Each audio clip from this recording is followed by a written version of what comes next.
What up, everybody? How you doing? Can you hear me? Can you hear me? I love how most of these podcasts begin with people asking complete random strangers as well as complete ghosts in the ether if they can hear them. Oh god. But, want to make sure we're not just going to go on some crazy rant and then not even be heard. So that's, I guess, why we do it, but it's still kind of funny. LSU versus Florida. We haven't done a preview for it yet because this has been a week to forget, a week to not ever repeat again, a week of pure hell. I can tell you what was going on. I'm gonna really go on and on about that, but just know it's as bad as you could. It's as bad. It was as bad as you could imagine. And it was nothing that we did, nothing that we called upon ourselves, nothing that we invited with our own bullshit. But man, are we gonna have to deal with the consequences of someone else's actions? Man, are we gonna have to really pay the piper there? Man, are we really gonna just be dealing with high medical bills and crazy shit for a while, just like we did last year? And it's just kind of annoying. Just getting sick of that a bit. And I know people don't want to hear anyone bitch about anything because everybody's got a horrible life right now. Yada yada yada yada. But it's been a bad week. Let's just put it that way. It's been a bad week. So we haven't been able to do anything. But here we are. And today we heard some really good news about Jaden Daniels. I mean, I never really expected him not to play in this game. A lot of people didn't expect him to play in this game. I don't know why. Thought he would quit. Thought he would do this, use his injury as an excuse not to play. Whatever. Fools, absolute fools. Because Jaden Daniels is a gamer. Jaden Daniels is an absolute boss. He just had his face completely fucked up by Dallas Turner in one of the most ridiculous hits. Nothing even thrown. Nothing. No flag on the play. Nothing called. One of the most ridiculous, egregious hits ever, and like the most obvious targeting ever. Like, I hate the targeting rule. To me, that just is football, right? But me going and repeat. But since it's there, since the rule is there, you have to throw the fucking flag. How there couldn't even be, I mean, they had a review over this because Jaden Daniels was so screwed up. It took so long to get him off the field because of the hit and because of its violence that they had all this time to really get a review and really digest this thing. And they did, and they still thought, nope. And then what is really even more interesting to me is that Brian Kelly today said he sent the tape into SEC to say, how in God's name are you claiming that this is not a hit, an illegal hit? How can you say this is not a targeting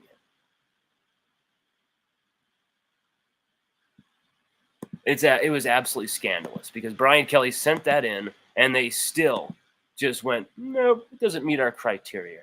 Are you fucking kidding me? It doesn't meet your criteria.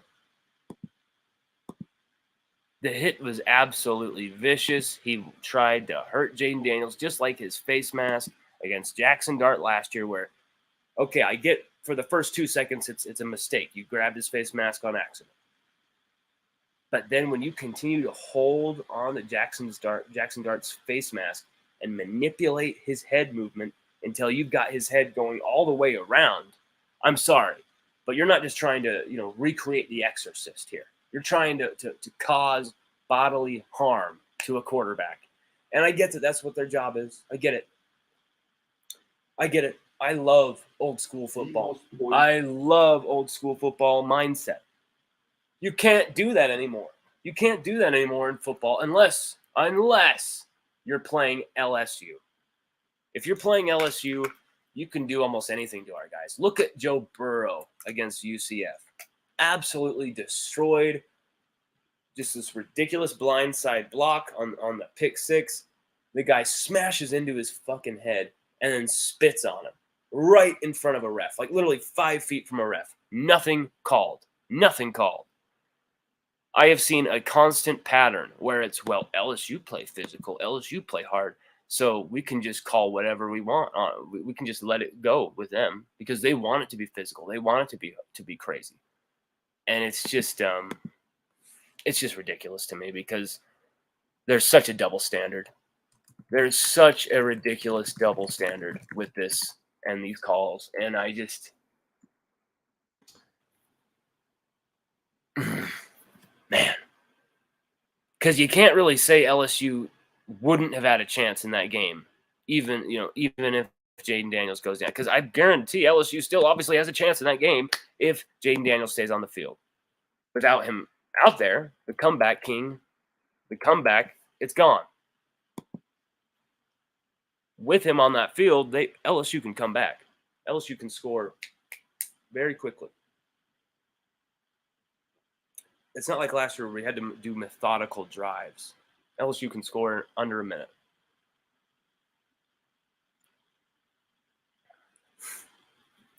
Apologize for my voice. We are really under the weather. Had some type of virus, rhinovirus or some crap. Sage has it. So Chelsea caught it like a few weeks ago, but as we found out from the doctors, but now I've caught it, and it is just not fun. I mean, I'm literally drowning in you know what. Like, it's just... And to be honest, of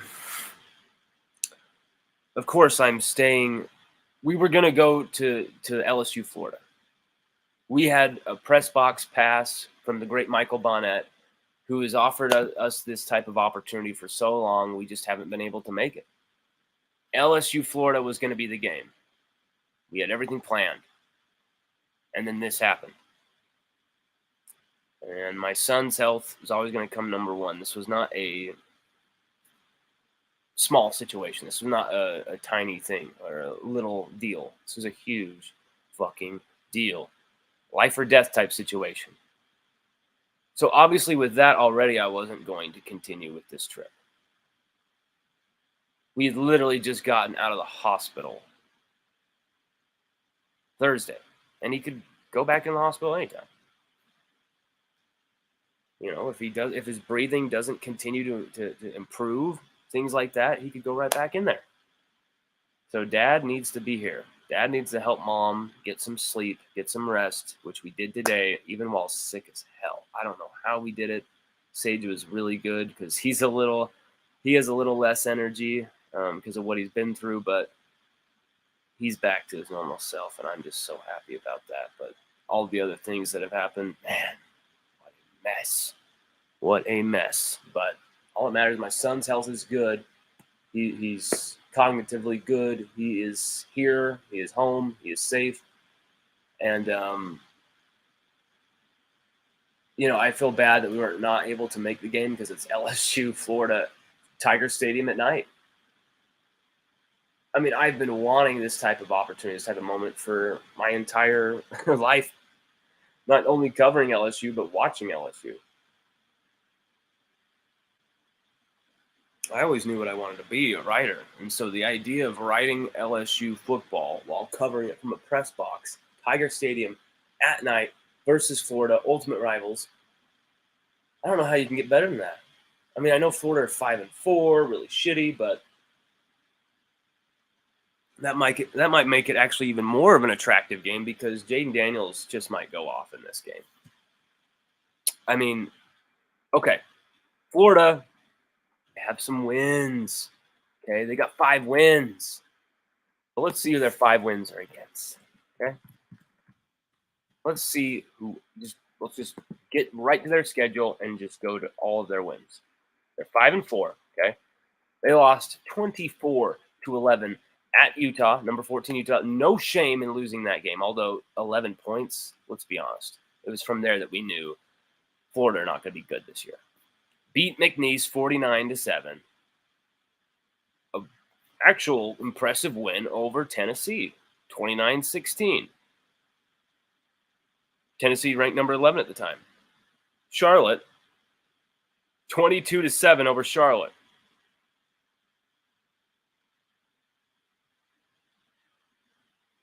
And I get Charlotte were actually ranked in the top 25 there.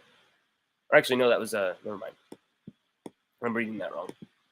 They lose to Kentucky 33-14. Just get absolutely brutalized in Lexington.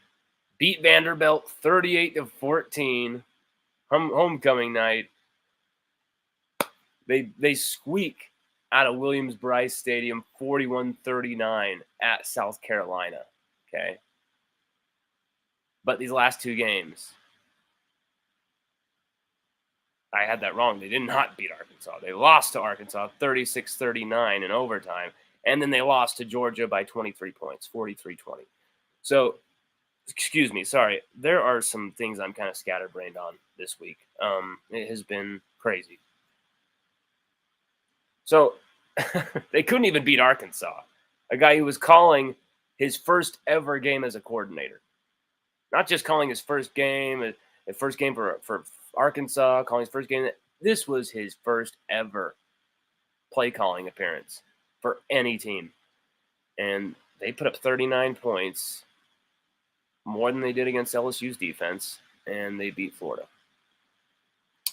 So what does that tell us? Going into this game, LSU should not only win this game, they should absolutely spank, destroy, own Florida. This should be rotisserie time for LSU football. They should absolutely roast, melt Florida in front of the home crowd, angry as hell, losing to Alabama. This is a chance to really say, hey, this is who we actually are. We're not just going to beat Florida, maybe a topsy-turvy, crazy game like usual. Florida are having a down year, and we're going to make sure that that's obvious. We are going to fuck Florida up. That's what I want to see. And I feel like if we don't see that, LSU are letting themselves down. They're letting the fans down as well. We should get to be treated to a show on Saturday. Number 19 LSU still in the top 20, top 25. Even though we've got 3 losses, I think that's deserved. We still have a New Year's Six Bowl possible for us. There's 3 games left: Florida, Georgia State, and Texas A&M, which we will be at on the 25th. We will be there for the A&M game. Hope it's another night game, for God's sake. It always seems like it is, because these A&M games always get weird. But Florida, former Louisiana high school LHSAA running back Montrell Johnson leads the way with 555 yards, 4 touchdowns. And then another Louisiana guy, Trevor Etienne, with 529 and 4 touchdowns. That's some impressive production from 2 Louisiana players who should not be there. They should be here at LSU. But okay. Montrell Johnson says LSU didn't offer as well. Trevor Etienne was never coming to LSU. His family, his brother, they have something against LSU. I don't know what it is, but people would tell me, it's Trevor Etienne. I'm like, no, don't even start. Don't even start. He's not coming. He is not coming. And if I was wrong, I would have been like, sweet. I'll gladly be wrong on this. He was never coming to LSU. And you can see it when he loves to beat LSU. He loves to have good plays against LSU. He loves to do all this stuff against LSU. But as good as he was last year, he was their only real attacking threat outside of A.J. Richardson or K.J. God, am I getting his name wrong? A.J. Richardson? AJ. Oh, I'm getting his name wrong. Sorry, guys. I'm a little behind. Anthony Richardson. My God. Anthony Richardson went off against us. I think he had like 155 rushing yards or something like that last year against us. It was incredible. Trevor Etienne had around like 80 something. And you know who I really worry about for Florida against us defensively, even though our secondary looked a lot better against Alabama. And I think Alabama kind of understood that's how it would be. That actually Toviano and Sage Ryan, who still gets a lot of shit, I think maybe a little bit undeservedly.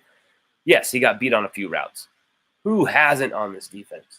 Who hasn't? And what corner doesn't get beat on routes? It's like you expect him to never allow a catch or he's terrible.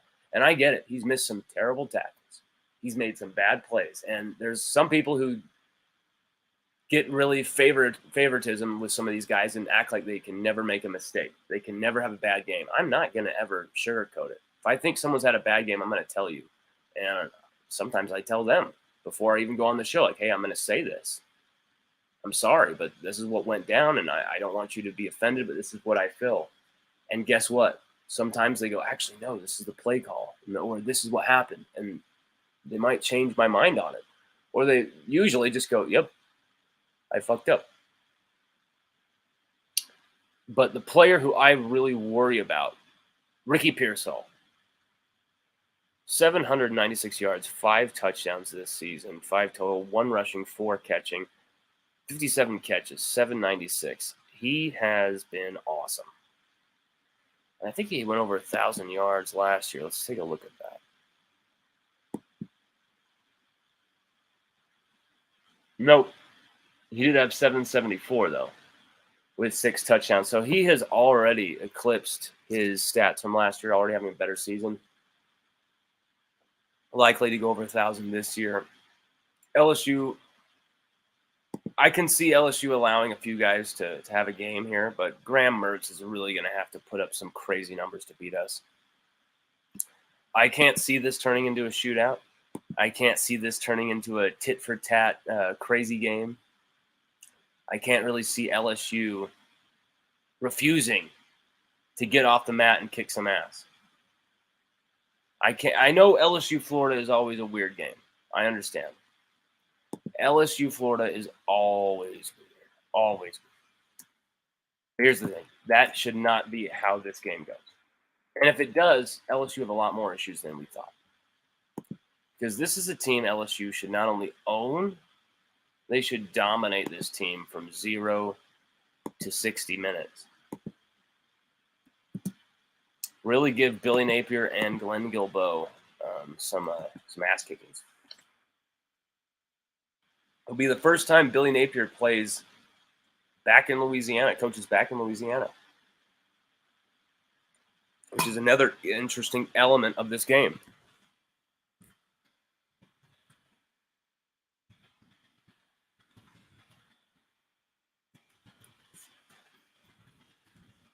We are brought to you by our great friends at ReleafMed. ReleafMed, the best place for you to get your marijuana in Louisiana. If you want legal, if you want great, if you want above board, if you want people who love what they do, people who do it the best in that state, then look no further. Look no further. Don't look anywhere else. These are the people.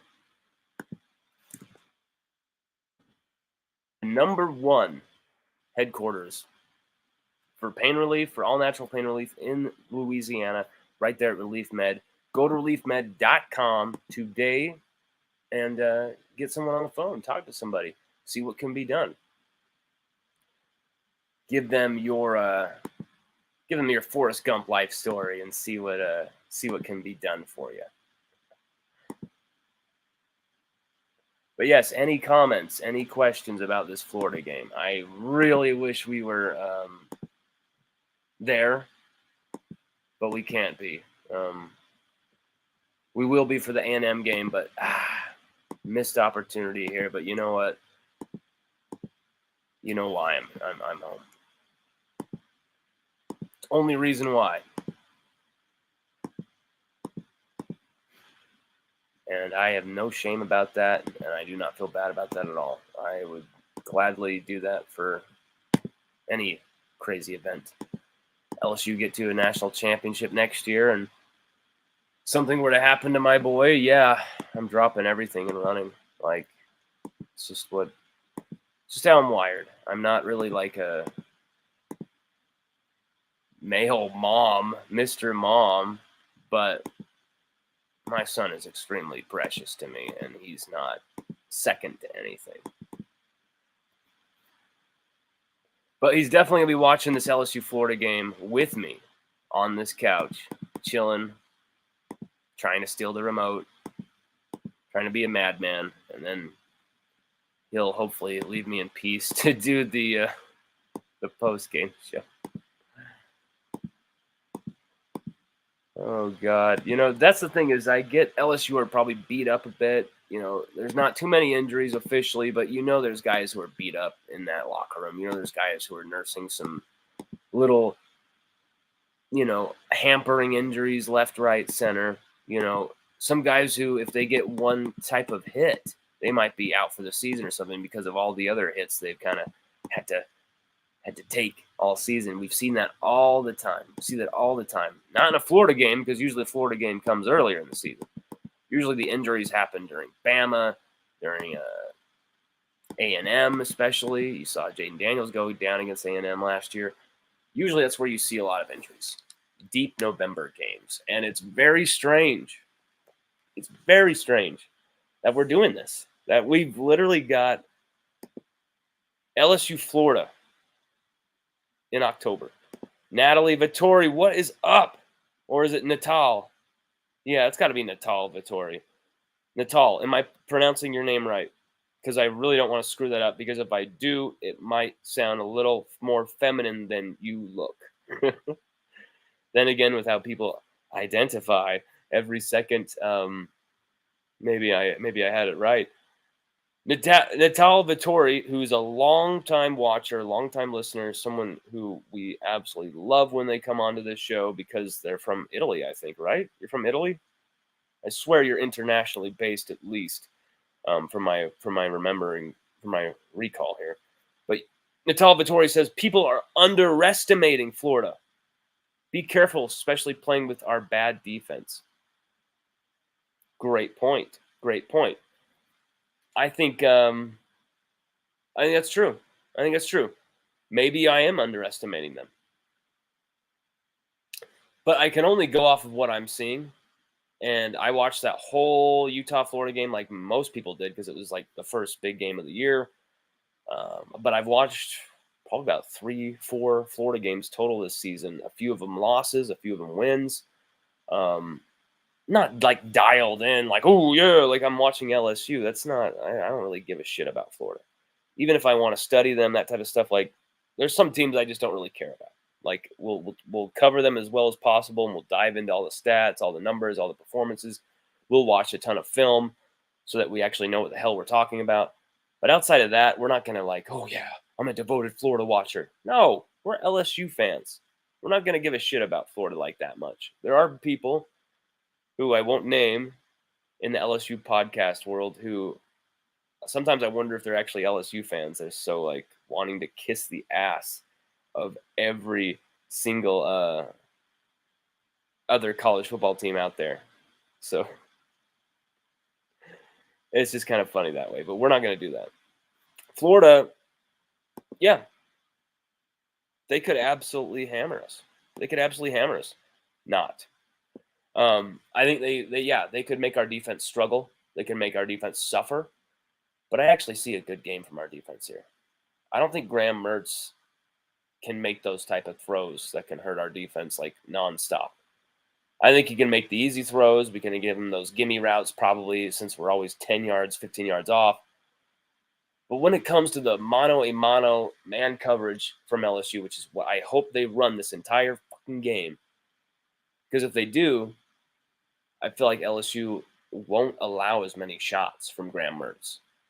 Because you see that the talent is there in coverage when we do the man versus 1v1, LSU are better off. They're in a way better situation than when it's in that soft, interchanging zone that is just grotesque with the 10 yards of free space, defensive lineman a foot to a yard off the ball every snap. That's the problem.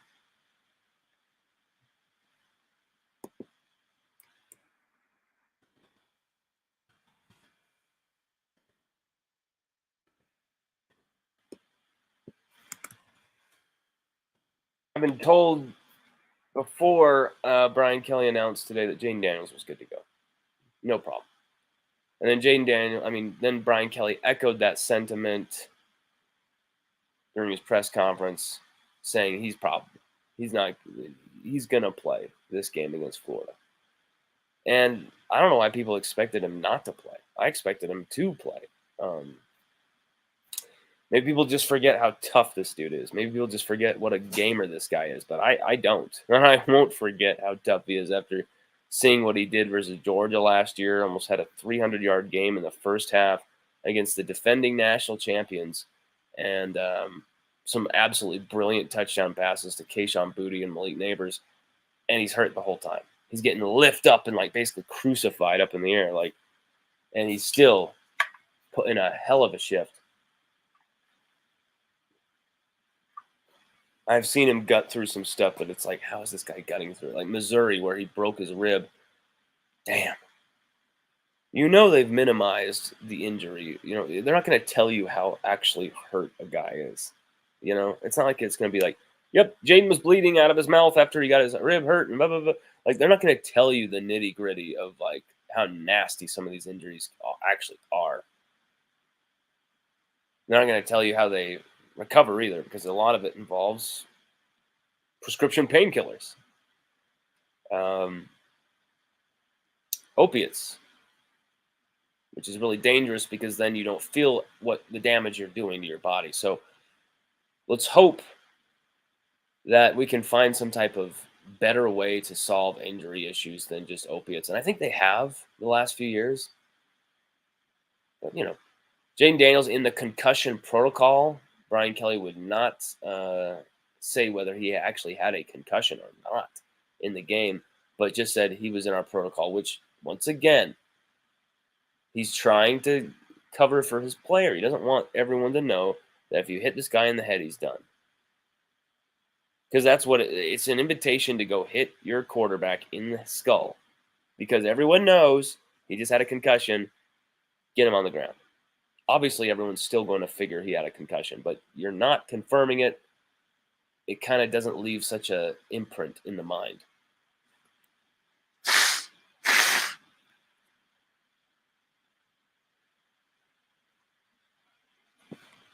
This is incredible, though. I think this deserves some pointing out and some real dissection here. Malik Neighbors is already become just the second officially LSU Tiger to eclipse 1,000 yards twice.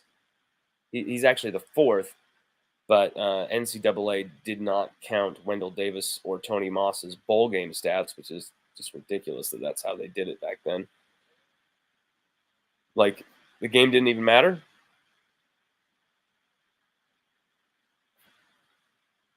I think they need to retroactively go back and count those stats. I think it's kind of a shame that no, if we did that, then we'd have to do a lot of work. Then we'd have to change a lot of things. Yeah, you probably would, because continuously, as the NCAA, screw up the college football game. And this would only point out how egregious it was that you never counted the stats in the first place. There's going to be guys who were cheated out of records because of that. And so Wendell Davis, Tony Moss, I'm going to include them in that becoming the fourth LSU Tiger with the Malik Neighbors list, because they deserve to be there. They went over 1,000 yards in consecutive seasons as well. I'm going to count their bowl game stats, and I don't really care if anyone else does, specifically the NCAA. I don't really give a shit what they think. But Malik Neighbors, literally about to become I mean, this is just nuts to me, guys, gals, everyone. Malik Neighbors has the chance to not only be like one of the best receivers. No, he has a chance to be the greatest of all time LSU receivers. Malik Neighbors could be, at the end of the season, the GOAT for LSU football receiving wise. That is mind blowing to me. I always said Malik is an icon. I've always said Malik is going to be a great player. I've always said Malik is that dude. I've always been on Malik's side. If you were to tell me he's going to be that guy, he is going to be that dude.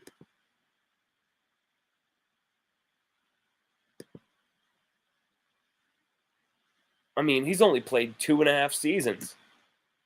And actually, no, let's just say 2.25 seasons because he missed games in that first part of the year in 2021, even though he still made the All SEC freshman team.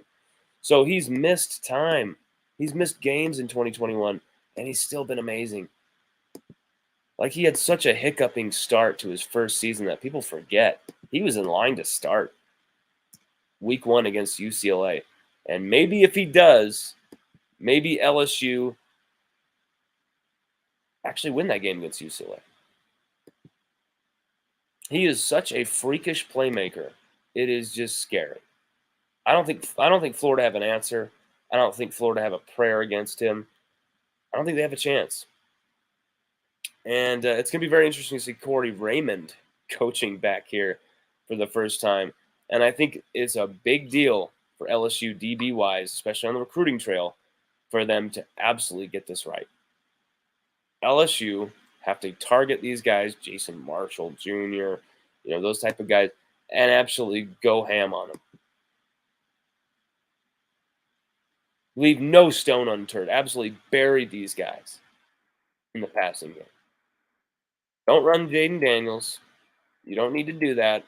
If you want to rack up numbers, throw the ball. And the second LSU go up like 35-0, something like that, if that actually happens, LSU got to pull Jaden Daniels, put in Garrett Nussmeier. Protect your asset, even though, load up on those Heisman points. Load up on those Heisman numbers. But it just feels like they might not ever give him that due, even if LSU were undefeated right now. Malik Neighbors only needs 415 yards with 4 opponents left to overtake Josh Reed as the all-time LSU receiving leader. He's averaging 128 per game, just 12 yards off of Josh Reed's still standing record for receiving yards per game. And he's on track to finish year 3 as the GOAT. He just passed up Michael Clayton. He's now 4th all-time. And he's not far away from everybody else. He's trailing Eric Martin by 39 yards. He's going to break that against Florida. Number 2, Wendell Davis by 122. So it's likely that against Florida, Malik gets to number 2. And then it's likely against A&M, against whoever we play in the bowl game, he's going to break that record. 415, 4+ games. He's not going to need so many reps. He's not going to need so many targets. He's not going to need a lot to go off and break this record. Just needs to put up, 70, 80 yards a game.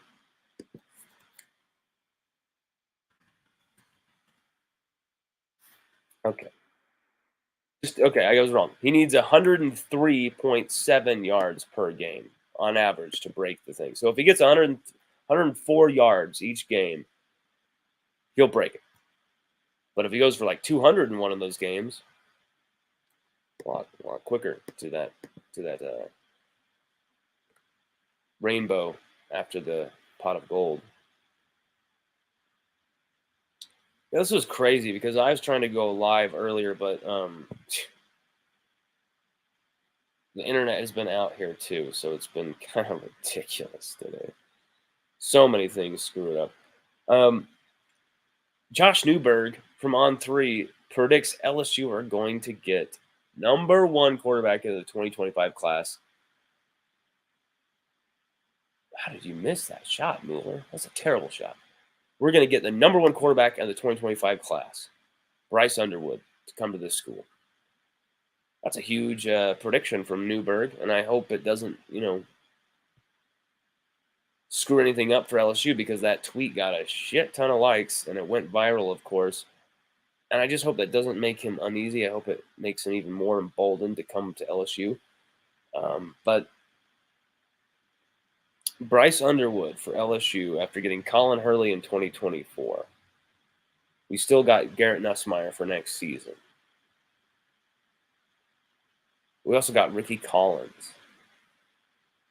There is a blueprint for how LSU are going to play football for the next few seasons. Next 5 seasons at least. 6 seasons. LSU are going to use a dual threat quarterback who can absolutely destroy defenses in multiple ways, multiple fashions, and that's the way we're going to go. Ambocat1 says, tired of all the Raymond talk. 2020 was the worst defense in LSU history, and he was a part of that. Not only that, Ambocat1, but let's talk about this. Corey Raymond had 2 recruiting cycles in 2021, 2022, where he only pulled in 2 corners. He signed 2 total cornerbacks in 2 recruiting cycles. The number 1 cornerbacks DB's coach in the world, right? The creator of DBU, he's not. Supposedly was so good that all these people are like Matt Moscana, T-Bob Hebert are kind of uninformed when they say we got to get Corey Raymond back. Like, guys, I can sit down with you and have this debate. We can sit down like gentlemen, get drunk out of our minds, have some cigars, and I'm going to still tell you, no matter how inebriated I am, Corey Raymond only signed 2 corners in the 2021 and 2022 class, setting up LSU's roster to fail hard in the 2022 and 2023 seasons. Demarius McGee and LT Welch were the only 2 guys he signed in that time. In 2 years, only one of them is actually on the team, and he's got like 1 pass breakup in 2 years. Hasn't really done much. So anyone who wants Corey Raymond back, get out. Like, you don't know what you're talking about. All you have to do is go look up LSU class 2022 for 247 or on 3, whatever one you like. And it's going to show you a list of how many defensive backs we signed that class. Then you go to 2021. You look at that as well. 2020, we signed some good guys. The problem is one of them was Dwight McLaughlin, and someone we needed to keep on this team, and that was Brian Kelly's problem. Brian Kelly should have never lost his mind at Dwight McLaughlin and thrown him out for some petty reason. I think that was a bad mistake. And I think Brian Kelly might even tell you that now, that was an early mistake of his, because McLaughlin, 2-time All-American now, he's been incredible at Arkansas. I think he's got 7 interceptions in 2 seasons. He's been unbelievable. Great player for them, and LSU could have used all of that and more from him. So anyone who wants to, say Corey Raymond is the answer, go after him. I'm just laughing. Like, you don't want Robert Steeples anymore, but you want to go back to that? Good Lord. Everyone was kissing Robert Steeples' ass last year because of the adjustments. LSU were unbelievable, and you could tell the coaching was great because LSU only allowed 17 passing touchdowns in 14 games, which is a ridiculous number. But also, we'd get beaten early. And then he would change that and nope, we're not getting beaten again. This is what we're doing. Boom. LSU would clamp down. And you haven't seen that this year. And I think the reason why is the talent they've got to work with. You, me, no one can argue that LSU has a dearth of talent at corner. Even last year with Jarek Bernard-Converse, Mekhi Garner, you could say whatever you wanted about them or their skill set. But one thing you couldn't say was that they didn't fight every play.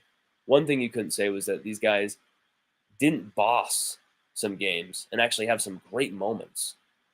Another thing you can't say is that our defensive backfield would be worse off with them than without them. Like, if LSU could have done, if LSU could have emulated the same type of transfer haul we had in 2022, we might only have one loss this season. Might not even have a loss at all, because you have a proper defensive backfield against Florida State, against Ole Miss, against Alabama. I mean, the Alabama loss is more about the front seven. Like, let's just be real. But point is, LSU only have one loss, maybe zero losses, if we actually had figured out our backfield, roster management wise, in the lead up to this season. And we just could not. Denver Harris was a gamble, and he has not paid off. And I don't know if that's his fault or the coaching staff being way too missionary position about him, being way too, ooh, you need discipline, while like other guys are on the team smoking weed publicly. And like Denver Harris, though, is the problem. Like, it's kind of funny. Some of the times the standards change from player to player. As much as I think Brian Kelly is consistent, sometimes he has his favorites, and there are politics regarding that. He's only a human being. He's only a human coach, and that's always going to happen wherever you coach. You're going to have your favorites, and Brian Kelly's always going to back the guys who had his back last year in the biggest season of his life, arguably, where he had to really prove he actually could belong in the SEC. And going into year two, there wasn't even a question. Can Brian Kelly belong in the SEC? He had already answered that because of the Alabama win, because of getting 10 wins on the board in your first year in the SEC, beating Auburn on the road, Florida on the road. I mean, the resume is incredible for 2022. No one can argue that. And no one can argue LSU are in – there's no way you can argue LSU aren't in a better position than they would be without Brian Kelly. Like, with Brian Kelly since late 2021, December 2021. My mind was going to early 2022 when his first press conference was, but he was hired in late November 2021. LSU are in a far better position. You hire Billy Napier for that spot at that crucial time. Where are LSU at right now? Probably better than 5-4 Florida, probably better than last year with Florida, but we are in some type of hurt, some type of pain, because this team needed that. This team needed a sub 500 season. They needed a 500 season to kind of like kick them in the ass. This is how bad it can be here. This is how bad it can be anywhere if you don't recruit Louisiana, if you don't, have the respect for your state's talents. And that's what Corey Raymond lost, and Coach Ed Orgeron. After the 2019 national championship season, let's just be honest, they got so obsessed and so delighted and pickle-eyed about every single national prospect, because now the doors were open, right? And they completely took their eye off the ball with all these Louisiana talents. Not to mention they actually lost out on a lot of those national targets.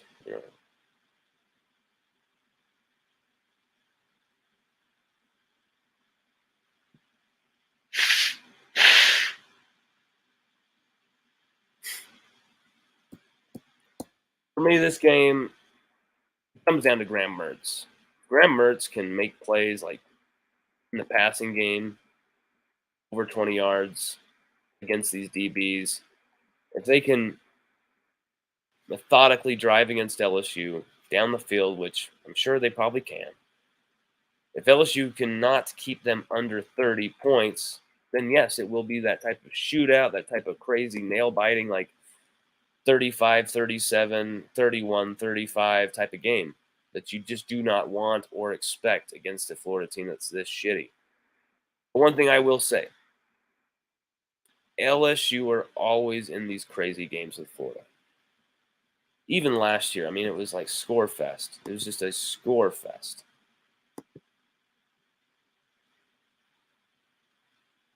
2021 Score Fest. Ty Davis Price setting the rushing record.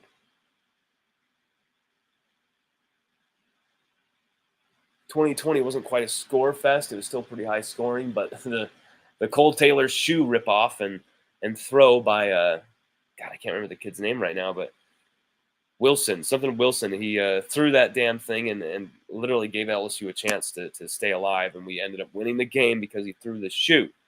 Hilarious. And actually, now that Wilson guy, everyone thought he was shit and wrote him off and talked shit on him. That guy's actually been great in the NFL. That dude's actually been balling in the NFL. So it's a good story for him. Thank you for doing that for us, Wilson, because it kept us in that game, helped led us to a victory in the swamp, and it helped you jettison yourself to a career, huh? Interesting. Princely Uman Mielen has 10 tackles for loss, which I believe is more than Harold Perkins, and 5.5 TFLs. Cameron Jackson has also been on this team, playing pretty well. I think he's got a few pass breakups. I'm not sure about how many sacks he has. I think he's got like a half sack or something. Yeah, just a half tackle for loss, 0 sacks, 1 pass breakup. But he's played pretty damn well. I think he was SEC Defensive Lineman of the Week or something for one of his brilliant plays. That's a guy I was wondering about. Another Wilson, Kamari Wilson, 2022 freshman who is a huge LSU target. He's now in his second year, played a lot last year. Appeared in 13 games. This year he's only appeared in 3. 39 tackles total, 1.5 TFL, 1 pass breakup, 1 forced fumble last season. This year, 3 total tackles, 0 TFLs, 0 sacks, 0 picks, 0 defensive touchdowns, 0 pass breakups, 0 fumble recoveries, 0 forced fumbles. Is that because he's injured?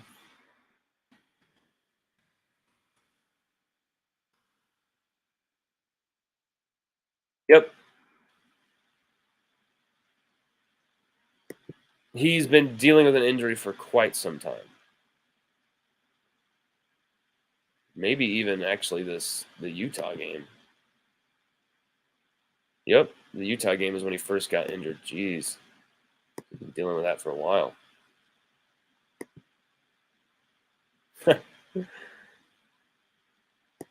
Joe fucking Burrow literally had to tell people today, don't just stop, Ohio State. Just stop claiming me. I went to school at Ohio State. I played football at LSU. If that doesn't tell you just to shut your mouth, stop trying to claim this guy who doesn't want to be claimed by you. Like, if I see someone in a Burrow Ohio State jersey again, I will get violent. Like, what are you doing? How badly do you want to send me into a rage? Because you can't do it any quicker than that. Ohio State are one of the worst teams in the world, always so overrated, always given these CFP appearances. And they were actually going to throw Burrow away. Urban Meyers told Burrow that he threw like a girl. Urban Meyer was an absolute piece of shit to Joe Burrow and toxic as hell, as we all know Urban Meyer is. Well, I guess some people forget that for some strange reason when they always say he should be this coach or this team or that coach. Just stop. Like, he's actually a pretty heartless bastard, even though his heart is always the reason for him having to quit these jobs, right? I guess you can just say you have a heart attack anytime something gets tough or you lose. Amacat1 says Bama loss is because we never made adjustments. I understand we scouted Milroe, and I didn't think he'd scramble or have design runs. Well, after he did, we needed to spy him with Perkins or Weeks. I knew they were going to run with him. I literally said, why? Like, everyone's getting so caught up in this. He's going to throw. Jalen Milroe has an arm. People are overlooking it. This guy can throw. Well, duh, he can fucking throw. Duh, he can throw. No one's arguing that he can't throw the ball, especially against LSU's defense. But really, what makes LSU's defense so bad is the fact that you can attack them in a variety of ways. When they improve on the defensive backfield, like they did against Alabama, what do? All right, RPO, play action. Now you have 1, 2, 3, 4, 4 lanes to run in that are the size of an open barn, literally, to run into. And so that's what it was about, was, all right, they're taking away the passing game from us, so let's just run the damn thing. And they were absolutely ridiculous. They ran it right down our throats, 288 yards. We could not stop them. And yes, adjustments were the biggest issue there. Adjustments for sure. I mean, it's absolutely insane that no one could say, hey, this is obviously going on. This is what they're doing. Put Whit Weeks in the game. Omar Speights cannot do this. Maybe that's what's going on. Maybe Omar Speights was literally the spy on Jalen Milroe, but they don't want to tell us that because then we would know how bad Omar Speights is. Because I don't know why, but Matt House is going to play Omar Speights no matter what. And that is why I think Matt House ultimately needs to go. And I know some people are going to take issue with that. I know some of the coaches I talk to on this team, on the staff, are going to be annoyed by me saying that. But you can't tell me, whether you're an LSU football coach or for some other team, you can't tell me, if you know football, that this is right, that this is okay. When you have a better player on the bench and you know it, and you refuse to put them in the game, you are hurting your team. There's no other way to put it. There's no other way to say it. You are sabotaging your team. Amacat1 says, what alternate universe are we living in? Never thought we'd have the number one offense paired with possibly the worst defense I've ever seen. You know, people were saying that about LSU's 2019 defense after that Ole Miss game. People were saying, what the hell? We got to get our shit together. And they did for that home stretch. And thank God they did, because I think some of those defensive plays helped us over the line. Probably still win with Joe Burrow. Probably still win all these shootouts, outscore teams. But having our defense really man up when we needed them to made that title run so beautiful, because everyone was on their game. Derek Stingley was on their game. Caleb on Chason came alive. Grant Delpit came alive. Patrick Queen, national title game MVP. Patrick Queen saying before Oklahoma, we are going to kick your ass, and then backing it up. That defense had swagger. That defense was beat up, though. Had a lot of injuries. This team does not have that excuse. This team has a lack of talent on defense. This team has a lack of depth on defense. This team has a lack of fight, of tigerness, I guess I could say. Like, literally being an actual damn tiger and playing football like you mean it. Playing football like your life is seriously on the line for this. And I know this is going to sound weird, but this is why Louisiana talents are always so much more coveted than other kids. They usually come from situations that aren't the best. They usually come from situations that put them up against it adversity-wise from the very beginning of their lives. They've already been tested. They've already had a lot of real-life adversity face them and had to get through it even just to be where they are, where they're getting a college scholarship, being recruited by teams, all that type of stuff. And so coaches know immediately, this is a kid who will not quit. This is a kid who can handle the little bumps and bruises and maybe a sprained ankle and still play. This is a kid who needs to be good at football, who needs this type of lifestyle so that he can pay his mama, get his mama a house, get his dad some crazy, giant truck. This is what it's about. This is what Louisiana kids are about, is they come from situations that aren't always the best for them, poverty-wise, the lack of education, in the lack of good teachers, the lack of good schools, the lack of necessary actual books, lesson plans in Louisiana schools is among the worst in the nation, as well as healthcare. Louisiana is always up against it in society. There's always people questioning Louisiana, mocking Louisiana. And I tell you what, there's no better state in this country. You know why? Louisiana are the people who are dealing with all the shit with a smile on their face. While we all act like we're struggling, we have no clue what it's like to go back-to-back hurricanes in a month. Your house just got destroyed, and now you're getting it back up. Everything's starting to go back, and then it comes down again in 2020 in the middle of a pandemic.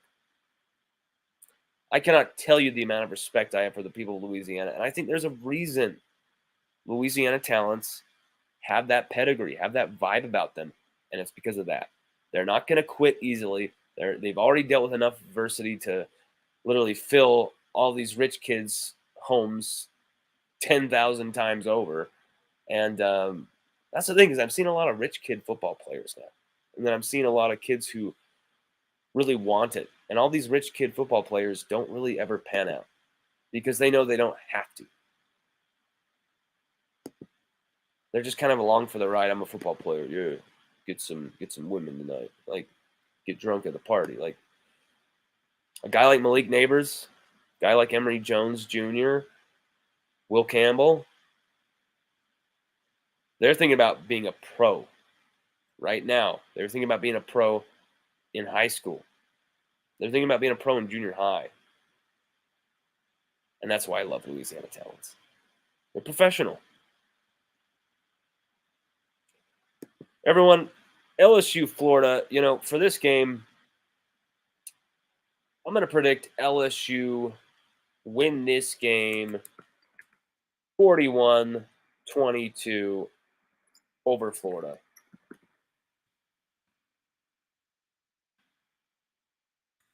(41-22) over Florida.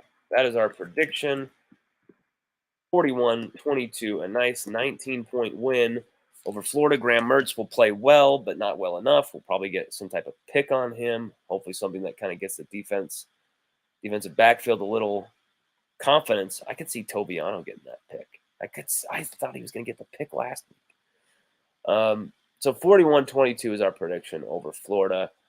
Once again, presented by ReleafMed, the #1 all-natural pain relief clinic in Louisiana, baby. The boot. Man, I miss the food. Although I've got the best cook for a wife. God. Damn, my friend Peggy is saying that she's not feeling good. God, guys, I tell you what, people are getting sick all over the place. Like with really nasty stuff. Like, this is nuts. Like, people are getting sick who I never see get sick. I never get sick. I've been sick as hell.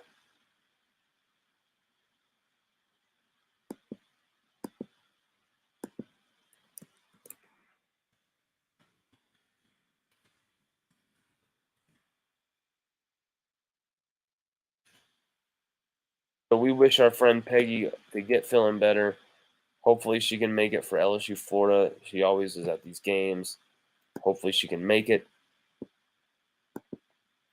But if she can't, hopefully she stays home and rests, because these viruses that are going around are nasty. They're nasty, nasty, nasty stuff you do not want to catch. This one I've got right now is terrible.